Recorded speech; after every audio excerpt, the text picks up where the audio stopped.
मेरे प्रिय दर्शकों नमस्कार। प्रिय दर्शकों, ऋषि ज्योतिष में मैं आपका स्वागत करता हूं और आपको बहुत धन्यवाद देता हूं कि आप मेरे वीडियो बड़ी उत्सुकता से देख रहे हैं। आशा करता हूं आगे भी देखते रहेंगे। दर्शकों, मैं हमेशा ही आपको आग्रह करता हूं कि अगर वीडियो आपको मेरा अच्छा लगता है तो आप लाइक कर दीजिए, दो सब कमेंट बॉक्स में लिख दीजिए, ताकि मेरे को ये तसल्ली हो जाती है, मेरा मनोबल भी ऊंचा हो जाता है। भाई, जो मैंने मेहनत करके आपके सामने वीडियो बनाया वो आपको किसी न किसी की ज्ञान वृद्धि होती है या नहीं होती है।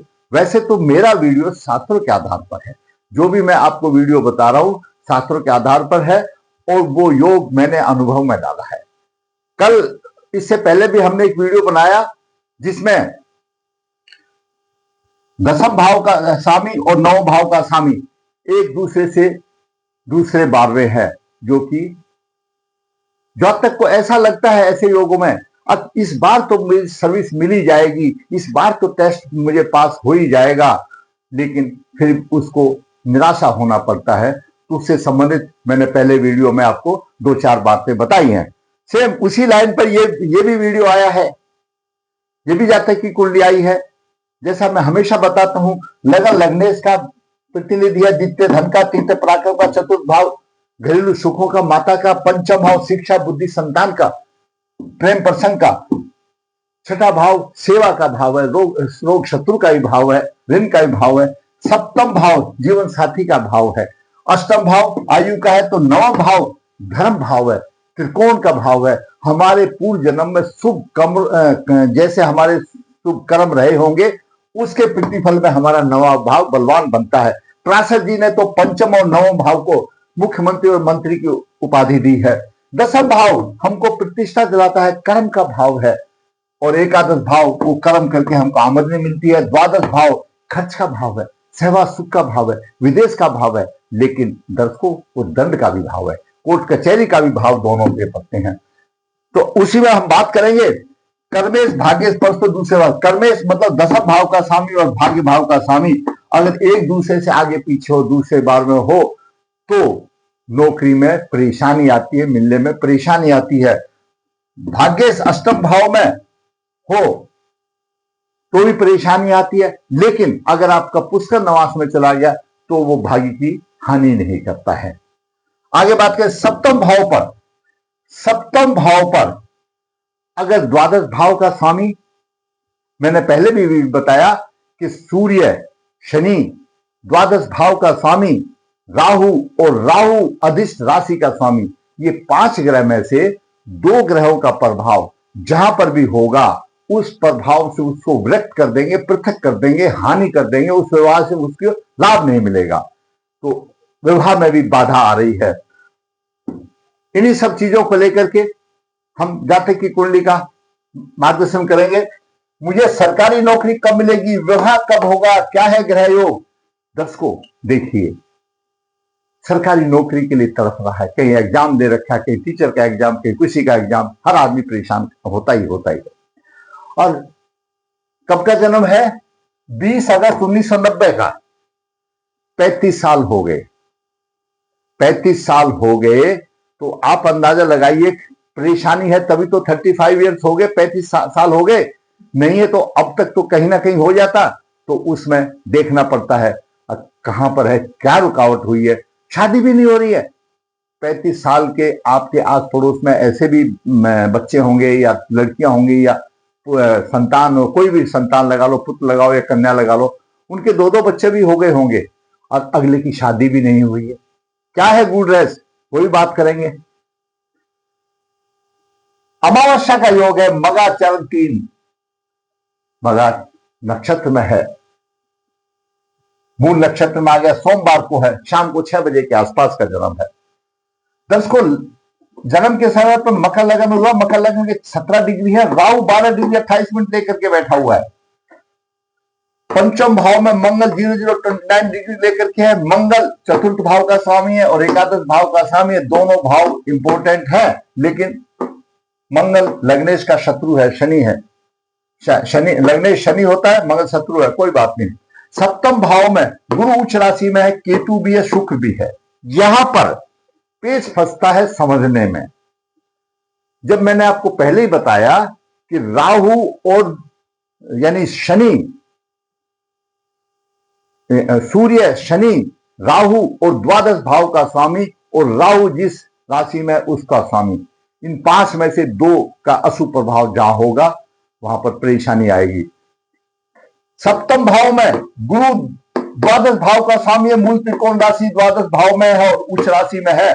सप्तम भाव को उच्च राशि का कोई फायदा नहीं मिल रहा। बेशक गुरु यहां पर पुष्कर नवास में है, लेकिन पुष्कर नवास में जो फल दे रहा है गुरु, उसको ऊंचा उठाएगा, बलवान हो जाता है। उच्च ग्रह होने का मतलब साधारण तौर पर यह नहीं है अगर वो शुभ फल देगा, वो ग्रह बलवंता हो जाती है उच्च ग्रह में। हंस महापुरुष योग यहां बना रहा है ऐसा हमारा ज्योतिष शास्त्र, लेकिन सप्तम भाव है, सप्तम भाव में तो बलवान नहीं रहता, दिग्बली नहीं रहता। दूसरी बात, ग्रह का उच्च होने का मतलब है बलिष्ठ होना। ग्रह का पुष्कर नवास में होता है और बलिष्ठ हो जाना। अब जो प्रभाव यहां गुरु दे रहा है वो मैं बताऊंगा, उसको प्रभाव को बलवंता देगा, उसको प्रभाव को रिजिड कर देगा। द्वादश भाव का स्वामी यहां पर है, विवाह में परेशानी देगा गुरु, और गुरु की पंचम दृष्टि यहां पर है, धन के लिए अच्छा होगा।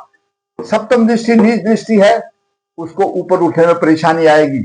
यहां पर ये गुरु की बात आई, केतु भी आ गया यहां पर और शुक्र भी आ गया, ये सारी परेशानियों की जड़ है, बाद में बताएंगे। छठे भाव में चंद्रमा अस्त है, सूर्य है, बुध है, अमावस्या योग है, चंद्रमा अस्त है। चंद्रमा सप्तम भाव का स्वामी है और अस्त है अष्टम भाव में।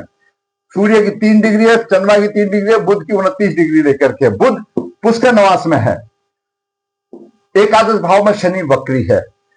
चंद्रमा की महादशा चल रही है 2021 से 31 तक, मगा नक्षत्र में चंद्रमा अस्त है, अमावस्या योग में, तो शुभ फल देने वाली बात ही नहीं। और गुरु की अंतर्दशा चल रही है 2026 तक, 24 से 26 तक। दर्शकों, मकर लगन वाले, इनका वैसे स्वभाव थोड़ा सा उग्र हो जाता है, परंतु वो समय देख करके उग्रता दिखाते हैं, ऐसे नहीं दिखाते। इनका दाम्पत्य जीवन प्राय सुख नहीं होता। क्यों? सप्तम भाव में कर्क राशि आती है, कर्क तीव्र गतिमान चंद्रमा है। ये अपना दोष कभी सुनने के लिए तैयार नहीं होते। इनका स्वभाव थोड़ा सा अड़ियल होता है।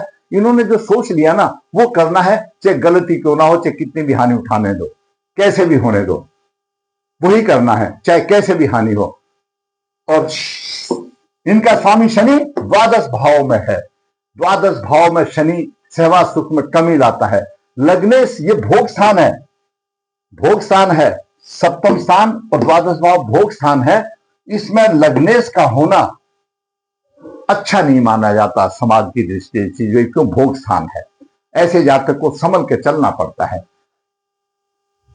शनि तीसरी दृष्टि से देखता है, धन संग्रह की कोशिश तो करता है, लेकिन वो 99 के चक्कर में रहता है, कभी 100 पूरे नहीं होते और परेशान होता है। जितना अधिक धन के लिए प्रयत्न करेगा उतने ही उसको परेशानियां ज्यादा हो जाती है और खर्चा ज्यादा कर देता है अपनी तीसरी दृष्टि के। तो खर्च करने में कोई कमी पीछे नहीं होता। शत्रुओं को कंट्रोल करता है। यहां पर शनि की दशम दृष्टि है, भाग्य भाव को बढ़ाएगा, लेकिन भाग्य भाव में जो भी ग्रह की दृष्टि होती है उनके वैदिक ज्योतिष में कुछ निर्धारित है। शनि 36 वर्ष के बाद ही भाग्य में उदय करेगा। नॉर्मल भाग उसका चलता रहेगा, लेकिन 36 आयु के बाद में थोड़ा सा एक चमत्कारी प्रभाव अवश्य आता है भाग में। अभी 35 हो गई, 1 साल के बाद और चमत्कारी प्रभाव आएगा। अभी तो उसका कुछ नहीं भाग साथ दे रहा है। सूर्य अपनी राशि में है, आयु तो अच्छी होगी उसकी, निर्भय भी होगा, स्वाभिमानी तेजस्वी स्वभाव का होता है। धन कुटुंब की परेशानी होगी यहां पर, क्योंकि शत्रु राशि को देख रहा है, धन कुटुंब की परेशानी होगी। ऐसे जातक को गुप्त धन मिल जाता है, क्योंकि ज्योतिष शास्त्र पुराना है। ज्योतिष शास्त्र ये कहता है कि राजा का गड़ा हुआ धन मिल जाता है। भाई मिल जाता है तो लेना, शास्त्र बता रहा है ये। और गुप्त धन, गड़ा हुआ, छिपा हुआ धन, गुप्त धन का मतलब है कैसे भी छिपा हुआ किसी वसीयत में मिल जाए, वो भी एक गुप्त धन ही आ जाता है। चंद्रमा की बात करें तो चंद्रमा सप्तमेश में अस्त है। जब सप्तमेश का स्वामी चंद्रमा अस्त है तो यहीं पर पूरा रिजल्ट निकल गया। जब चंद्रमा नहीं चाहता अब उसको दाम्पत्य सुख मिले तो फिर कैसे करेगा? क्योंकि अस्त हो गया।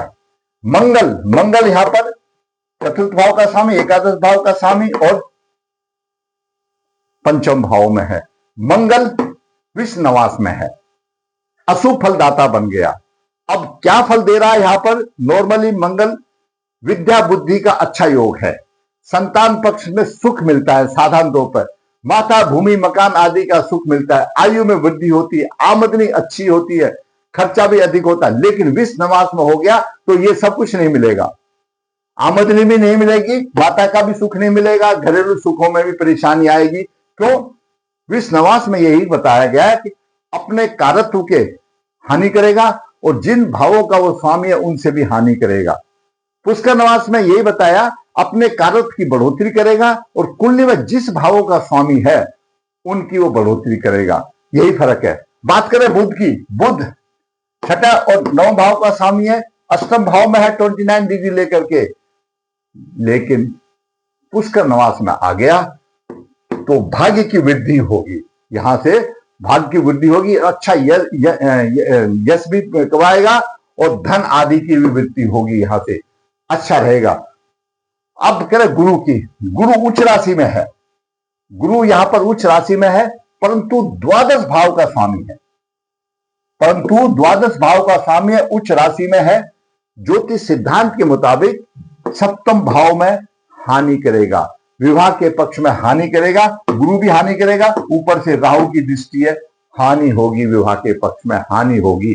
परंतु पंचम दृष्टि धन भाव को देख रहा है और गुरु धन का कारक है, धन के अच्छे योग बनेंगे, धन अच्छा आएगा, आमदनी अच्छी होगी।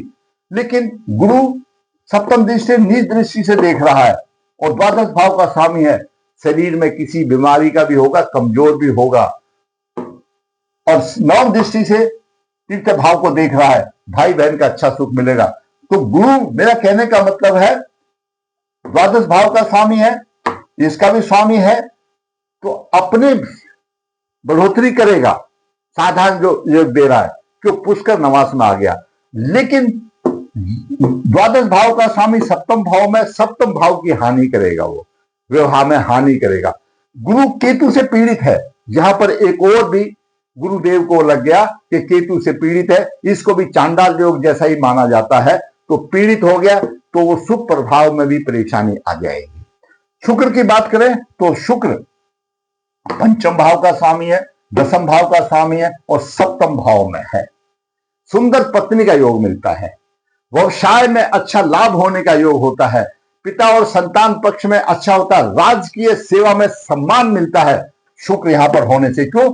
ये राजकीय सेवा है कि यहां पर सप्तम भाव में राजकीय सेवा में सम्मान मिलता है, परंतु शुक्र तो केतु से पीड़ित आ गया।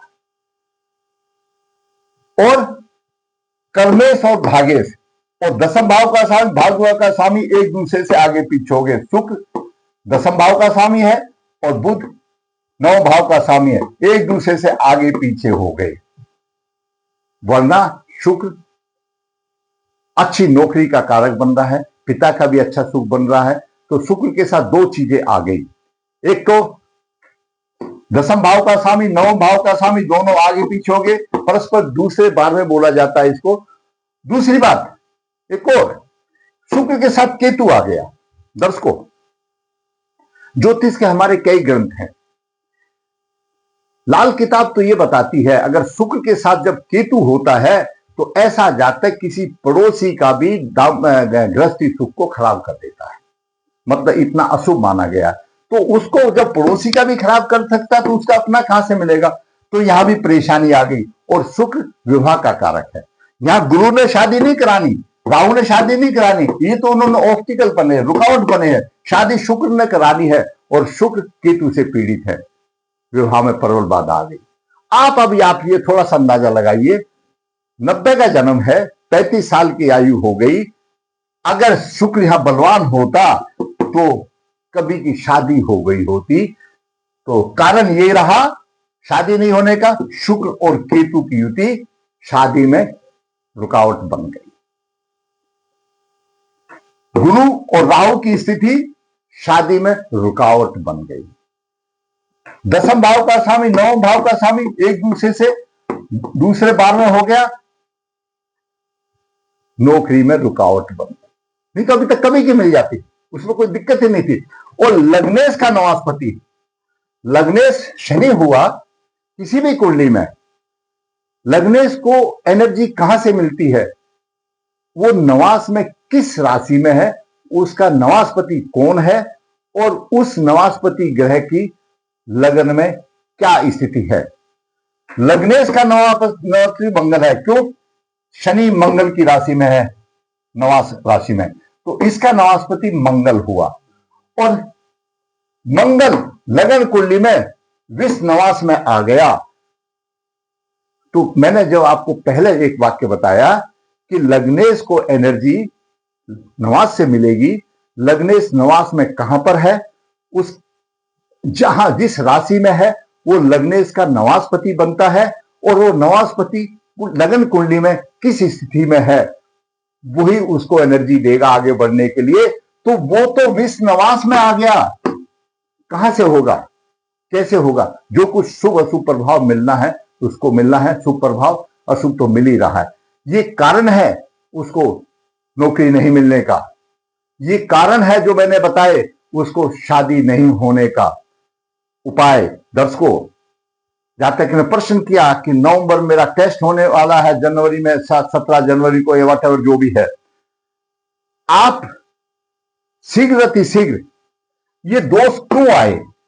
मैं हमेशा बताता हूं, ये जो कुंडली में 12 भाव हैं, इनमें जो ग्रहों की रचना बनती है हमारे पूर्व जन्म के कर्मों के प्रतिफल के आधार पर बनती है। जैसे हम कर्म करके आए हैं वैसे ही ग्रहों की स्थिति बनती है। तो उनके लिए आपको प्रायश्चित करना पड़ेगा, उनसे संबंधित में पितृदोष निवारण करना पड़ेगा। पितृदोष भी कई किस्म का है, तो उसको पितृदोष निवारण करना पड़ेगा।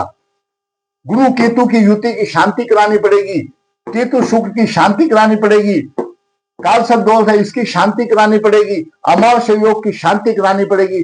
और ये कराने के बाद पुरुष है आपको अर्क विवाह कराना पड़ेगा, और ये करने के बाद आपकी सारी राह आसान हो जाएगी, सब कुछ आपको मिल जाएगा, इसमें कोई दो राय नहीं। श्रद्धा आपकी है, मेरा तो सिर्फ एक मार्गदर्शन है।